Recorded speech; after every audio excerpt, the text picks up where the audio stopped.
ورحمة الله وبركاته. إن الحمد لله نحمده ونستعينه ونستغفره ونعوذ بالله من شرور أنفسنا ومن سيئات أعمالنا من يهده الله فلا مضل له ومن يضلل فلا هادي له. أشهد أن لا إله إلا الله وحده لا شريك له وأشهد أن محمدا عبده ورسوله. اللهم فصل وسلم وبارك على هذا النبي الكريم نبينا محمد صلى الله عليه وسلم وعلى آله وصحبه ومن تبعه إلى يوم الدين. أما بعد فيا عباد الله اتقوا الله لأن الله تعالى يقول في كتابه الكريم وهو أصدق القائلين يا أيها الذين آمنوا اتقوا الله حق تقاته ولا تموتن إلا وأنتم مسلمون. فإن أحسن الحديث كتاب الله وخير الهدي هدي محمد وشر الأمور محدثاتها وكل محدثات بدعة وكل بدعة ضلالة وكل ضلالة في النار. Alhamdulillah, syukur tak terhingga, mari kita senantiasa panjatkan kehadirat Allah Azza wa Jalla atas limpah nikmat yang diberikan pada kita semua. Karena pada hari ini, malam ini kita bisa melaksanakan ibadah salat maghrib berjamaah disambung dengan berhalaqah bersama dalam rangka membahas agamanya Allah Subhanahu wa taala. Salawat salam mudah-mudahan terus tercurah keharibaan beliau Rasulullah Muhammad sallallahu alaihi wasallam beserta seluruh keluarga beliau, sahabat, kerabat dan pengikutnya serta kita semuanya insyaallah setiap lama konsisten dalam menjalankan dan mengerjakan sunnah-sunnahnya hingga akhir masa nanti. Kita kembali akan membahas kitab Taisiril Alam Syarah Umdatil Ahkam. Masuk pada hadis yang ke-65. Bismillahirrahmanirrahim. Al-haditsu al-khamisu was-sittun. Hadis yang nomor 65. An Ibn Umar radhiyallahu ta'ala anhuma, dari Abdullah bin Umar, semoga Allah Subhanahu wa taala ridha kepada beliau berdua, anna Rasulullah sallallahu alaihi wasallam, sesungguhnya Rasulullah Muhammad sallallahu alaihi wasallam, kana yusabbihu ala dhahri rakhilatihi, beliau itu melaksanakan salat sunnah di atas punggung kendaraannya. Kata yusabbihu ala dhahri rahilatihi itu kan artinya mestinya bertasbih, kan begitu kan, bertasbih di atas punggung kendaraannya. Tapi di sini dikatakan at-tasbihu huna yuradu bihi salatun nafilati. Tasbih di sini yang dimaksud adalah salat sunnah. Inilah yang saya sering mengatakan bahwa memahami hadis tidak cukup hanya kita tahu dan mengerti bahasa Arab, tetapi juga harus mengerti tentang redaksi-redaksi gharib di dalam hadis tersebut, serta kebiasaan-kebiasaan orang Arab di dalam memilih kata pada masa itu maksudnya. Jadi kita tidak serta-merta ketika kita bisa bahasa Arab lalu kita bisa memahami hadis Sahih Bukhari, Sahih Muslim, belum tentu. Inilah kenapa para ulama di zaman dahulu itu agak ketat di dalam mensyaratkan ya bagi orang-orang yang ingin menyampaikan hadis. Ya, di dalam sejarah itu kita tahu ulama itu membuat target atau standar yang sangat ketat bagi siapapun mereka yang menjadi rawi hadis atau sanad hadis. Beda kalau yang konten yang hendak diceritakan itu adalah al-maghazi, misalnya peperangan, cerita-cerita peperangan, maka para ulama itu tidak memberikan syarat yang begitu ketat.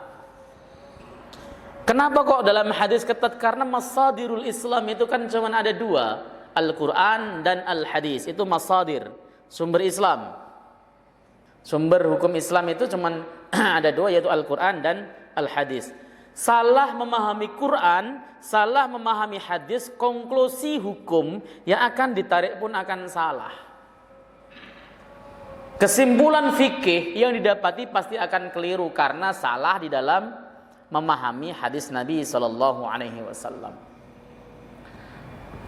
Orang-orang literal itu tersesat gara-gara mereka keliru di dalam memahami hadis. Contoh misalnya, atau dalam memahami Quran, contoh ya, mereka memahami kata khatamun Nabi diartikan sebagai cincin Nabi, sehingga dalam anggapan mereka setelah Rasulullah wafat bisa muncul Nabi lain.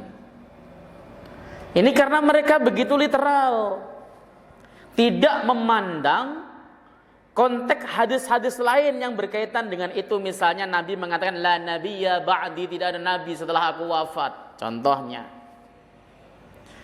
Nah, para ulama seperti para syarih hadis, para pensarah hadis seperti Al-Imam An-Nawawi, Al-Imam Ibnu Hajar Al-Asqalani, Al-Imam Al-Hafidh As-Suyuti. As-Suyuti itu menulis syarah Sunan Nasa'i. Kemudian Al-Imam Safiyur Rahman Al-Mubarakfuri misalnya, Al-Mughalladha, lalu kemudian pengarang kitab Aunul Ma'bud, syarah Sunan Abi Dawud dan sebagainya. Itu semua di dalam mensyarah hadis itu memperhatikan detail maksud daripada ucapan tersebut atau disebut dengan siyaqul kalam, dan juga mereka menggunakan pendekatan bahasa Arab yang dipakai oleh orang-orang pada masa itu, serta mereka menggabungkan banyak riwayat yang mereka temui untuk bisa memahami hadis yang dimaksud.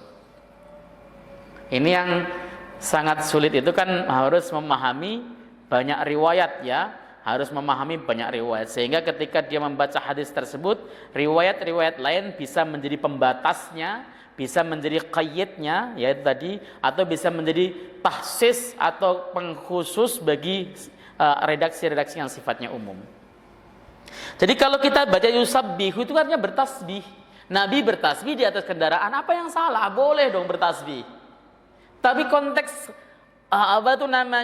hadis ini bukan itu. Ya.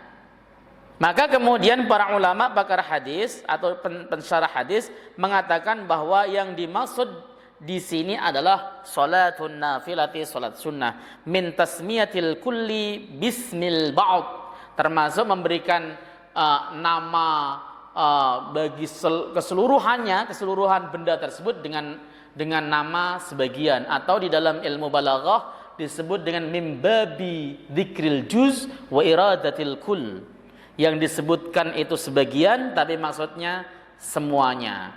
Ya, kalau di dalam bahasa kita itu disebut dengan majaz pas prototo. Ya, menyebut sebagian untuk semuanya.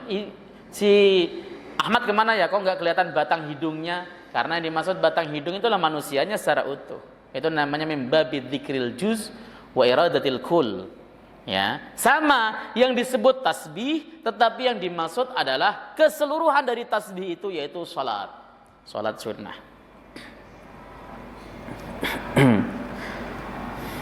Waqad khussat an-nafilatu bismit tasbihi. Salat sunnah dikhususkan dengan nama tasbih. Wa qala Ibnu Hajar Al-Asqalani berkata, wa dzalika urfu syar'iyyin, itu merupakan uruf syara', artinya secara syariat sudah banyak yang mengetahuinya. Kemudian haitsu kana wajhuhu, ya, dimanapun beliau menghadap. Jadi beliau itu melaksanakan sholat sunnah di atas punggung kendaraannya, itu dimanapun kendaraan tersebut menghadap, nggak mesti harus menghadap kiblat. Sholat sunnah, ya, itu artinya Kalau kita di Indonesia menghadap ke timur ya tidak masalah, menghadap ke selatan nggak masalah, menghadap ke utara nggak masalah. Dimanapun kita menghadap, maka di situ kiblatnya. Ainama tuwallu fasamma wajhallah. Dimanapun kalian menghadap, maka itu adalah kiblatnya. Gitu kan? Itu untuk salat sunnah, bukan untuk salat fardu. Wa kana Ibnu Umar mana tadi? Yumi'u bi ra'sihi. Kemudian beliau isarah dengan kepalanya. Sujud rukuknya cukup isarah dengan kepalanya. Wa kana Ibnu Umar yaf'alu, dan konon Ibnu Umar pun melakukannya, niru Nabi sallallahu alaihi wasallam. Wa fi riwayatin, dalam riwayat lain, kana yutiru ala ba'irihi, beliau itu melaksanakan salat witir di atas ontanya, padahal mungkin untuk turun. Ya, Nabi Shallallahu Alaihi Wasallam memiliki kesempatan turun, tapi tidak dilakukan karena memang boleh. Sholat sunnah itu termasuk sholat sunnah. Kalau kita melaksanakan safar, baik safar tawil maupun safar qasir, perjalanan yang jauh maupun yang pendek, itu tetap boleh menghadapkan kendaraan kita kemanapun berada dan kita sholat di atasnya, boleh. Misalnya contoh, karena kita sudah biasa melaksanakan sholat witir misalnya, pas kita pulang misalnya ke Bandung, kita nyetir malam-malam pengen witir, sholat saja di atas kendaraan, boleh. Jadi ada aturan-aturan yang asalnya sholat, tidak ada pembeda antara sholat fardu dan sholat sunnah, sama semuanya, baik bacaannya, gerakannya dan semuanya sama. Tetapi ada hal-hal tertentu yang sholat sunnah ada aturannya, sholat fardu ada aturannya. Contohnya adalah berdiri. Di dalam sholat fardu, berdiri itu rukun jika dia mampu. Selagi orang itu mampu berdiri, maka dia tidak boleh melaksanakan sholat dengan duduk. Ini apa tuh namanya, kaidah yang harus kita pegang. Bapak bisa berdiri dari bawah bawa kursi bisa sampai ke atas, sholat kok duduk, itu tidak sah kalau sholat fardu. Kalau sholat sunnah, walaupun antum mampu lari-lari, mampu main apa tuh namanya sepak bola, bisa kemudian lompat tinggi dan sebagainya, mau sholat sambil duduk, tidak apa-apa, boleh. Kalau sholat sunnah, ya, tapi pahalanya separuh. Misalnya kita tiba-tiba Ba'da Isya kok agak malas berdiri gitu, ya sudah sholat duduk saja, boleh sholat sunnah. Tapi kalau sholat fardu, selagi mampu, itu tetap dia wajib untuk berdiri. Selagi mampu. Saya pernah menegur murid saya, dia robek ligamennya robek.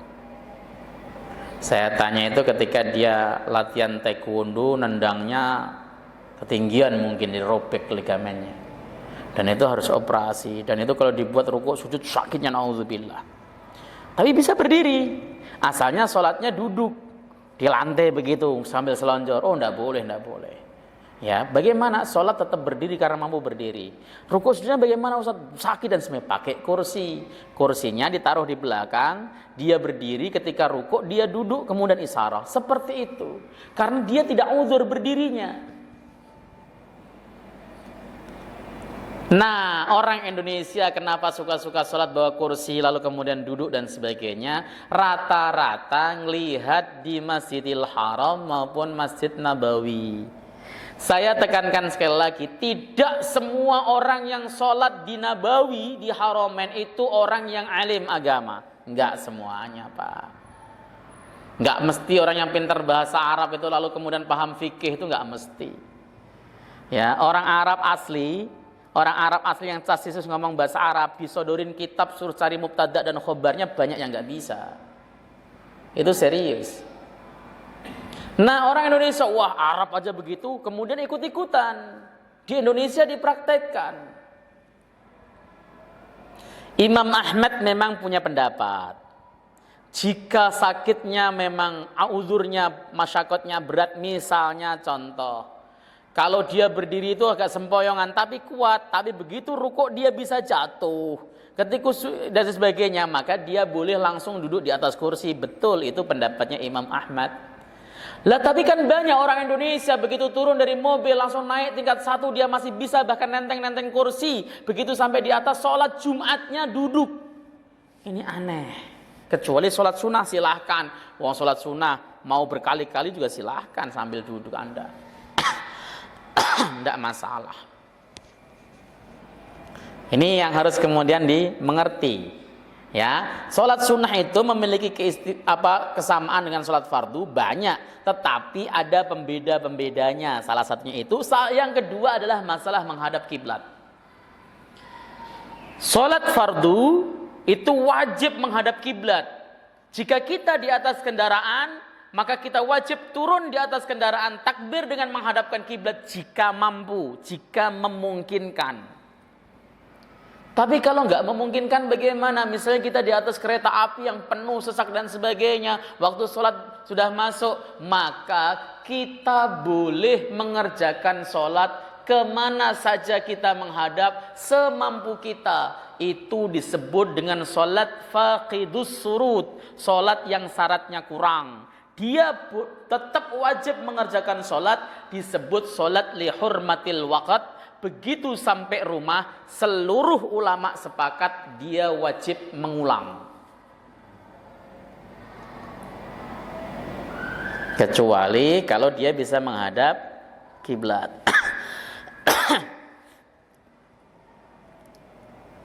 Nah, ini kan sering dipraktekkan oleh jamaah-jamaah umroh di Indonesia. Ada sebuah kritikan yang mestinya saya sampaikan kepada seluruh jamaah yang pengen melaksanakan ibadah umroh ataupun ibadah haji. Rata-rata hal yang sering dientengkan adalah sholatnya. Sholatnya yang dientengkan. Kenapa? Karena rata-rata ketika dia manasik tidak diajari tata cara sholatnya, hanya diajari tata cara pelaksanaan umroh dan haji. Itu serius. Akibatnya apa? Sholat yang mestinya bisa dikodok, dijamak antara zuhur dengan asar, antara maghrib dengan isya, bisa dijamak, pelaksanaannya tetap di pesawat sambil duduk dan sebagainya. Lalu kemudian ada yang kemudian ketika di pesawat sama sekali baik sholat sambil duduk ya enggak, sholat sambil berdiri ya enggak semua sholatnya. Nah, dia berpikir nanti dikodok. Ini adalah satu kesalahan fatal yang menjadi indikasi bahwa ibadah umroh yang dikerjakannya mardud, ditolak. Ya karena baru pulang saja udah meninggalkan sholat. Iya toh? Nah, kecuali antum naik pesawat Saudia Airlines. Kalau naik pesawat Saudia itu ada musholanya meskipun kecil dan itu ada kompasnya yang menghadap ke kiblat. Ya, itu pun sholat model di awang-awang begitu, ulama itu berbeda pendapat. Ada yang mengatakan sah, ada yang mengatakan tidak sah. Tapi kalau saya mengikuti pendapat ulama yang mengatakan sah selagi bisa berdiri dan menghadap kiblat. Itu bisa. Kalau di Garuda tidak ada tempat pesawat dan itu kecil. Dan kalau kemudian satu orang melaksanakan sholat bisa, 2 orang 3 orang bisa. Tapi kalau kita lihat habis pulang rata-rata jarang ada yang melaksanakan sholat begitu, jarang. Paling 4-5 orang belum tentu ada. Ini fakta. Jadi yang pertama kali harus kita perhatikan itu sholatnya dulu. Beresin sholatnya dulu, bagusin sholatnya dulu. Yang risau itu nanti kalau di pesawat saya sholat bagaimana? Dia sudah berhitung, oh ini saya bisa laksanakan jamak, ini tidak bisa saya laksanakan jamak. Oh kalau begitu, yang ini akan saya jamak, yang sini akan saya kerjakan di pesawat. Kalau bisa berdiri, saya berdiri. Kalau nggak bisa, ya semampu saya. Nanti muaddah. Begitu caranya. Bukan kok kemudian alasannya capek, habis tawaf dan sebagainya, lalu dia ngorok dan sebagainya, sehingga tidak melaksanakan sholat. Itu fakta. Fakta yang dijumpai di atas pesawat. Ya. Lanjut. Ya. Wali muslimin, dan bagi riwayat dari riwayat Imam Muslim, ghairu annahu la yusalli 'alaiha al-maktubata. Selain sesungguhnya Nabi sallallahu alaihi wasallam itu tidak melaksanakan salat sholat wajib, sholat maktubah di atas ontanya. Nabi tidak pernah melaksanakan sholat wajib di atas kendaraan. Ini dicatat. Semua sholat yang dikerjakan Nabi di atas kendaraan itu sholat sunnah, bukan sholat wajib. Tapi kan kendaraan yang dipakai Nabi berbeda dengan kendaraan kita saat ini toh. Kalau zaman Nabi pakai onta, deklik, dimanapun beliau bisa turun, bisa melaksanakan sholat. Lah sekarang kan pakai mobil, di tol mau turun antum, tabrak sama kontainer. Terus bagaimana? Fikih itu solutif. Ya, mengacu kepada aturan-aturan fikih yang lain, jika sholat tersebut kurang syarat, mestinya dalam keadaan normal sholat yang kurang syarat itu kan nggak sah. Ya kan? Tapi ini kan eksidental, ini dalam keadaan darurat. Bagaimana Ustadz? Ya sudah, kerjakan sholat biqadri imkan meskipun kurang syarat. Jika Anda mati hari itu belum melaksanakan muaddah, belum mengulang sholatnya, Anda dianggap orang yang sudah melaksanakan sholat, bukan meninggalkan sholat dengan sengaja. Itu yang disebut dengan sholat lihurmatil waqt. Ini kan dibahas juga di kitab-kitab fikih Syafi'i, fikih Ahmad, fikih Malik, fikih Hanafi, di himpunan putusan tarjih Muhammadiyah juga ada. Ya. Cuman kenapa kita nggak paham? Ya tadi ketika kita mau belajar manasik, yang diajarin manasiknya saja. Bukan hal-hal yang sifatnya urgen sampai sholatnya bagaimana nanti. Ya. Apakah boleh melaksanakan sholat jamak di Haramain dan sebagainya, itu juga perlu dibahas. Siapa tahu ada orang yang pengen melaksanakan sholat jamak karena sesuatu hal. Nggak semuanya orang fisiknya bagus yang bisa mondar-mandir ke Haramain dari hotel ke Masjidil Haram misalnya. Mungkin ada yang kemudian terhalang sakit, badannya lemes. Boleh nggak jamak? Masuk nggak dia termasuk musafir? Itu perlu diperjelas. Sehingga ketika di sana nggak nanya lagi, saya boleh jamak nggak Pak Lu? Sudah mau ngamalin, masih nuntut ilmu. Salah, nuntut ilmu dulu, baru kemudian amal. Ini yang harus Bapak pahami. Nanti kalau Bapak pengen berangkat ke sana, ke rumah saya dulu, ngaji dulu. Ya boleh ke rumah saya, jangan panggil saya ke rumah Bapak, Bapak ke rumah saya.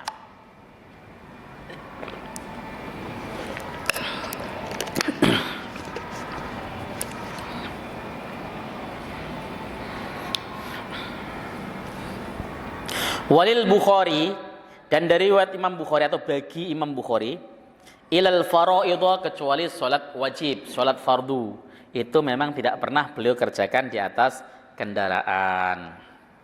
Oke, sarahnya, al-ghalibu fi syari'ati anna salatal faraidati wa salatan nafilati tastarikani fil ahkam. Ghalibnya biasanya sholat wajib dan sholat sunnah itu hukumnya ya istirok, sama.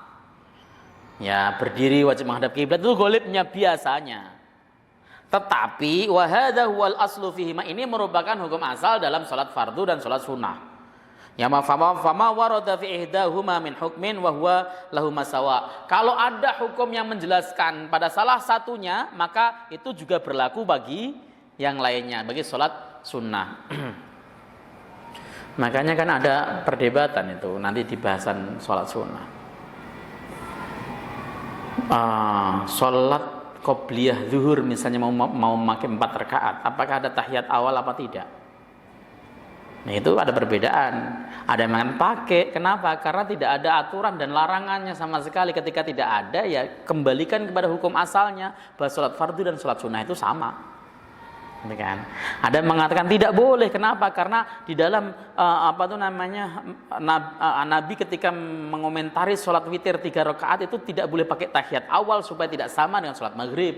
Itu dipakai dengan dalil qiyas namanya. Ya begitu. Itu perbedaan istimbat para ulama. Tapi kalau ada orang yang ngamalin dua-duanya sah. Saya pernah membaca di dalam kitab dua-duanya sah untuk diamal. Baik yang ada tahiyat awalnya, enggak ada tahiyat awalnya, sah diamal. Boleh dua-duanya karena sholat sunnah.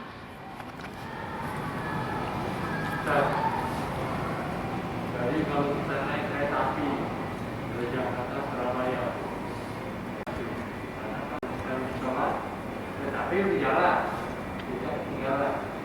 Lalu kalau kita sholat di jalan kereta api, ada kereta api yang lawannya itu ada 2 atau 3 orang bisa sholat berdiri, ada. Tapi kalau yang tidak ada, kita sholat duduk aja tanpa mengatasi kiblatnya pasti, apa boleh? Iya, dalam naik kereta api kayak naik pesawat, mau naik mobil, bis, sama boleh melaksanakan sholat sambil duduk dengan tanpa menghadap kiblat, boleh. Dalam keadaan ini khusus keadaannya. Hanya saja para ulama sepakat dia wajib mengulang sholatnya ketika sampai di tempat yang dia bisa menghadap kiblat, bisa berdiri dan sebagainya. Seperti itu namanya muaddah. Nanti juga dijelaskan di dalam kitab ini. Enggak masalah, namanya muaddah. Yang tadi kan kita sudah mengerjakan. Sholat yang kita kerjakan li hurmatil waqt, pas pada waktunya adalah pada saat kita duduk tadi menghadap kemanapun, itu pas waktu. Muaddah itu namanya adalah karena tadi faqidu syurut, maka kita disuruh muaddah mengulang. Ya, oke, nanti akan ketemu bab itu. Walakinnahu yujadu ba'dul adillati allati tukhassu ihdahuma bihukmin dunal ukhra. Wal ghalibu ala hadhil faruq bainahuma tahfiful ahkami fi nafilati dunal faridati wa min dzalika hadzal hadis alladhi ma'ana. Kemudian ditemukan sebagian dalil yang dikhususkan pada salah satu keduanya, ya, dengan satu hukum bukan yang lainnya. Ya, ghalibnya terjadi perbedaan antara sholat sunnah dan sholat fardu itu adalah dalam rangka memberikan dispensasi atau keringanan dalam melaksanakan sholat sunnah. Sholat sunnahnya itu lebih enteng. Tadi saya katakan, kalau sholat fardu itu wajib berdiri jika mampu, sholat sunnah mampu berdiri sekalipun dia boleh duduk. Itu namanya kan enteng. Membuat sholat itu semakin enteng, sehingga orang mau dan roghab terhadap sholat sunnah. Anda malas, nggak masalah duduk. Kan? Ustadz, kenapa? Kalau sholat ba'diyah isya sambil berdiri kan saya lagi malas, lagi capek gitu. Boleh duduk? Boleh kalau ba'diyah. Silahkan laksanakan sholat sambil duduk. Nggak masalah. Dan nggak wajib ngulang karena memang boleh. Tapi pahalanya separuh. Nah, orang Indonesia kan nggak mau rugi biasanya, daripada separuh mending berdiri. Tapi kalau saya sesekali harus dipraktekkan supaya anak cucu kita tahu bahwa itu bagian daripada syariat. Praktekkan. Kalau kemudian sholat berdiri terus nanti anak cucu antum akan keder.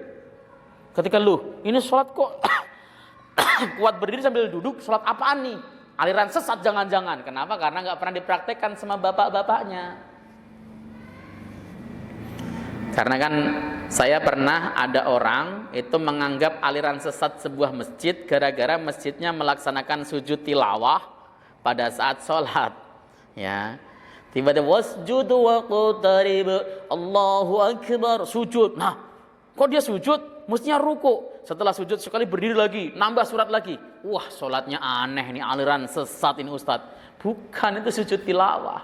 Kenapa kok mereka nggak tahu? Karena nggak pernah dipraktekkan sama sekali. Makanya imam sekali-kalilah ketika mau baca ayat-ayat sajdah, bapak-bapak sekalian, nanti kita sujud tilawah. Meskipun menurut Syekh Muhajirin Amsar Al-Bakasi di dalam kitab Misbahil Zalam Sarah Bulughul Maram dikatakan tidak sah solatnya, tapi menurut Ibnu Hajar Al-Haytami solatnya sah. Ikuti itu yang sah saja, tapi perlu syariat itu diajarkan supaya orang tahu. Maksudnya begini, kenapa nggak sah? Kalau Anda baca Quran, pas bacaan Anda sujud ayat sajdah Anda sujud, itu boleh. Tapi kalau Anda sengaja membaca ayat yang ada ayat sajdahnya untuk sujud tilawah, itu dikatakan di dalam syarah Bulughul Maram tidak sah. Tapi diterangkan di dalam syarah Minhajul Qawim, namanya Minhajul Qawim itu syarahnya namanya At-Turmusi, itu boleh, tidak apa-apa.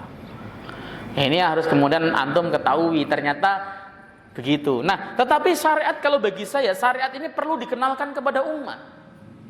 Enggak masalah. Ustaz saya misalnya, Bapak sekalian, nanti di sholat ini saya akan membaca surat Al-A'la yang di belakangnya ada apa tuh namanya?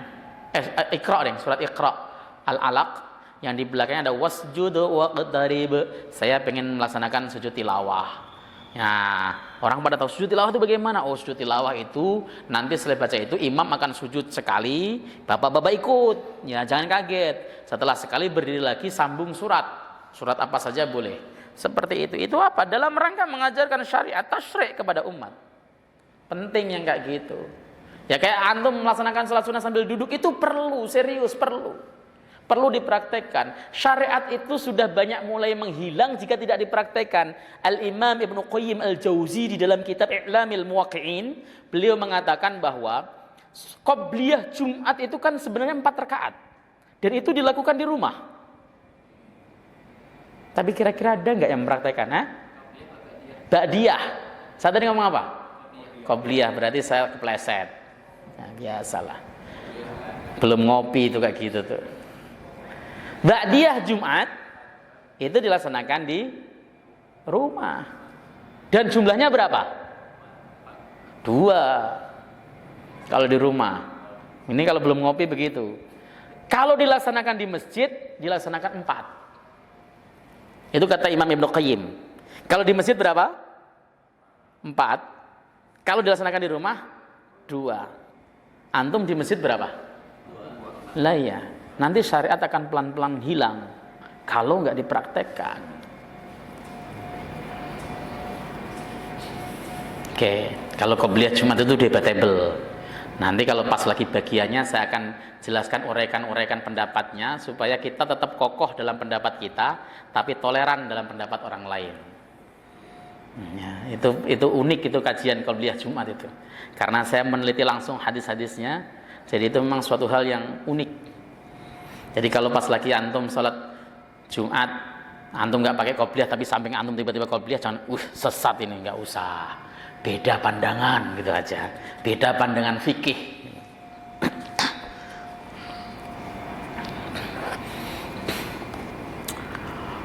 Salah satunya adalah hadis yang bersama kita ini. Ya, fa innahu lamma kana al-matlubu takthir nawafil as-salati wal istighal biha khaffafa atau khuffifa fiha boleh. Khaffafa juga boleh, failnya Allah. Maka sesungguhnya tatkala orang itu disuruh, diperintahkan untuk memperbanyak salat sunnah dan kemudian sibuk dengan salat sunnah, maka syariat memberikan keringanan. Mengerjakan salat sunnah kan boleh banyak. Boleh nggak tahajud sambil duduk? Boleh. Kata siapa nggak boleh? Boleh. Salat tahajud kan salat yang paling bikin males toh. Ya. Wudu. Habis itu salat 2 rakaat nguap 10 kali. Boro-boro dikir ngantuknya jadi duluin 2 rakaat saja itu. Nah, itu boleh melaksanakan salat sambil duduk. Silahkan kerjakan kalau memang itu merupakan apa itu namanya kebiasaan.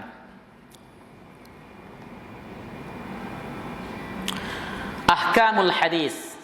Hukum-hukum hadis.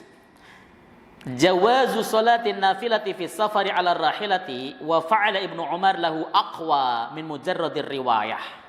Diperbolehkan melaksanakan salat sunnah di perjalanan, di atas kendaraan. Madhab 4 itu berbeda pendapat di perjalanan ini.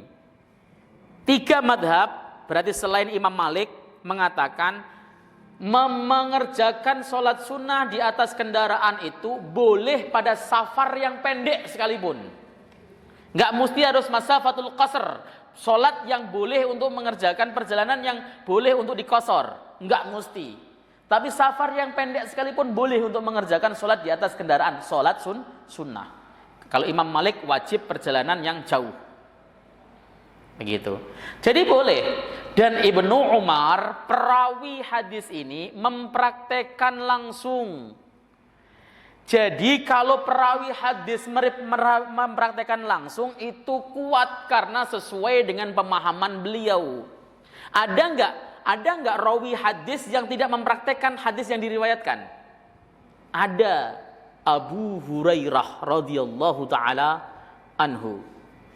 Di dalam hadis sahih riwayat Al-Imam Bukhari dan Imam Muslim, itu beliau menjelaskan jika wadah dijilat anjing, maka basuhlah 7 kali air dan 1 kali bersama dengan debu. Ya kan? Itu hadisnya sahih riwayat Abu Hurairah. Ya kan begitu?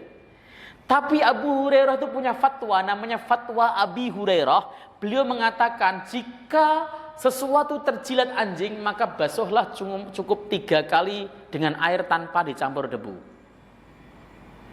Ini yang dipilih oleh Abu Hanifah, Al-Imam Abu Hanifah, pembangun mazhab Hanafi. Kenapa? Kata beliau, Abu Hurairah tahu hadis itu, bahkan meriwayatkan, tapi ternyata prakteknya beda, berarti ini yang benar, kata mazhab Abu Hanifah. Kata Imam Syafi'i, hadis sahih ketika sahih sanadnya, sahih matanya, layak didahulukan mengalahkan pendapat siapapun, termasuk perawi hadisnya sendiri. Meskipun Abu Hurairah punya pendapat, ini kan pendapatnya Abu Hurairah, hadisnya sahih demikian, maka diamalkan hadis Nabi sallallahu alaihi wasallam. Jadi kalau suatu hadis ternyata diamalkan oleh perawinya, itu kuat, hadisnya makin kuat, karena itu qauli wa fi'li, ya, hadisnya itu diucapkan dan dilakukan. Dua, dhahabal Imam Ahmad wa Abu Thawr ila istiqbalil qiblati halab tida'is salati. Imam Ahmad bin Hanbal dan Imam Abu Thawr memilih pendapat bahwa dia harus menghadapkan kiblatnya, menghadap ke kiblat pada saat mulai sholat, mau takbir, itu kendaraannya harus dihadapkan kiblat dulu, Allahu Akbar. Loh, kan hadis tadi tidak demikian, berarti Imam Ahmad menyelisih hadis. Imam Ahmad pakai hadis yang lain, itu persoalannya. Makanya kan dari kemarin-kemarin saya ngaji di sini mengatakan, Anda nemu satu hadis, jangan kemudian Anda jumawa mengatakan ini yang paling sahih, pendapat Imam Ahmad salah. Ternyata Imam Ahmad merajih hadis yang lain yang dipakai beliau. Ulama itu, Pak, di dalam membangun madhabnya itu tidak melulu kepada melihat kepada hadis tersebut sahih apa tidak. Secara sanad, hadis ini sanadnya sahih, matanya langsung diamal. Tidak seperti itu. Dia melihat hadis ini redaksinya itu ihtimal apa tidak, mengandung kemungkinan apa tidak. Oh, hadis ini sahih sanadnya, bahkan sahih kuat sekali, redaksinya ihtimal, itu ditangguhkan, dipakai hadis hasan yang sahih redaksinya. Begitu para ulama itu. Kita kan enggak sampai sana, otak kita enggak sampai, Pak. Ya. Otak kita itu enggak sampai. Otak kita itu hanya tahu ini hadisnya sahih, ini hadisnya dhaif, itu kan kesimpulan. Kadang kalau ada ngomong sama saya nih, Ustadz hadis itu kan dhaif, Ustadz, dhaifnya sebelah mana? Enggak tahu, enggak ngerti. Ya. Ya, kemudian dhaifnya itu apakah karena jarahnya itu sifatnya mufassar ataukah jarahnya itu mutlak? Itu juga enggak ngerti. Jarah mufassar itu seperti apa? Jarah yang sifatnya mutlak itu seperti apa? Enggak ngerti. Ketika ada kaidah misalnya jarhul mufassar muqaddamun ala ta'dil, jarah mufassar itu didahulukan atas ta'dil. Dia enggak ngerti bahwa kaidah tersebut tidak mutlak berlaku, tidak, karena ta'dil terkadang didahulukan daripada jarah mufassar. Ini sulit, Pak, serius sulit. Saya saja tobat. Tobat itu artinya berhenti belajar mendalami ngoprek hadis. Saya percaya sama ulama-ulama pakarnya lah. Kalau udah ulama yang menghukumi udah ngikut saja. Kenapa? Pusing. Saya bagian baca saja, baca kesimpulan. Oh, kesimpulannya begini, ya udah gitu. Nah, makanya di awal tadi saya mengatakan, kalau Anda baca satu hadis sahih, lalu kelihatannya menurut Anda bertentangan dengan pendapat imam madhab, jangan kemudian Anda caci maki pendapat imam madhab bahwa ini tidak mengikuti hadis sahih. Bukan, pemahaman Anda yang keliru. An-Nawawi dalam Majmu' Syarah Muhadzab, Imam Syafi'i itu banyak tidak memakai hadis sahih, padahal hadisnya sahih dan Imam Syafi'i tahu. Kenapa? Karena ada hadis lain yang menjadi pembatasnya. Karena hadis tersebut umum, ada hadis lain yang sifatnya khusus. Itu seperti itu. Dilihat sampai sedetail itu. Imam Malik juga. Imam Malik itu banyak tidak memakai hadis sahih. Kenapa alasannya? Karena tidak diamalkan penduduk Madinah pada masa itu. Beliau mengatakan ulama-ulama Madinah itu rata-rata murid daripada tabi'in, dan tabi'in itu murid sahabat-sahabat dari Rasulullah. Tidak mungkin kalau hadis ini ada mereka nggak ngamalin. Itu logikanya masuk akal. Tapi ya tetap menurut sebagian ulama seperti Asy-Syafi'i mengatakan tidak bisa, hadis sahih tetap boleh diamalkan meskipun penduduk Madinah ngamalin atau tidak itu urusan dia. Ya. Ini yang kayak gini-gini ini yang kita itu susah. Kita itu terbatas. Ya, terbatas pengetahuannya, terbatas wawasannya, gitu. Tetapi kita kadang-kadang jumawa mengatakan bahwa saya sudah bisa mengambil hukum dari hadis ini, itu tidak boleh. Belum waktunya.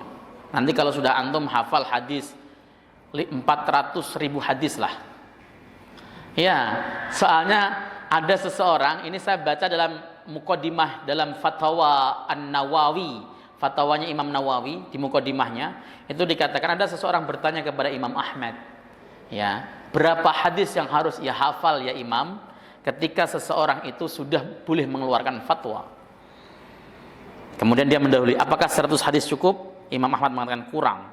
200.000 kurang. 300.000 kurang. 400.000 saya kira seperti itu. 400.000 sampean Arba'in Nawawi yang 40 biji saja nggak hafal. Maka kan sulit kan? Sulit. Kalau kita kemudian baca biografinya Al-Bukhari, misalnya beliau hafal 1 juta hadis. Imam Ahmad, kata putranya, namanya Abdullah bin Ahmad bin Hanbal, beliau menghafal 1 juta hadis misalnya. Imam Hakim menghafal lebih dari 500.000 hadis. Kemudian Al-Imam Asyuti, ya, yang disebut Hafidh Pamungkas, itu 250.000 hadis. Ya. Beserta sanadnya, jangan antum menghafalin matanya doang. Matanya saja 40 nggak hafal, apalagi sampai sanadnya. Saya pernah nyoba ngapalin 2 hadis pakai sanadnya, liar bener-bener itu ngapalin nama orang, kebalik-balik. Memang itu anugerah, orang yang memiliki kehebatan itu anugerah dari Allah Subhanahu wa taala. Itu given, ya. Saya rasa begitu, sudah masuk waktu Isya. Enggak ada muskil kan yang ditanyakan? Ya, mudah-mudahan manfaat. Kita tutup ngaftul majlis. Subhanakallahumma bihamdika asyhadu an la ilaha illa anta astaghfiruka wa atubu ilaik. Assalamualaikum warahmatullahi wabarakatuh.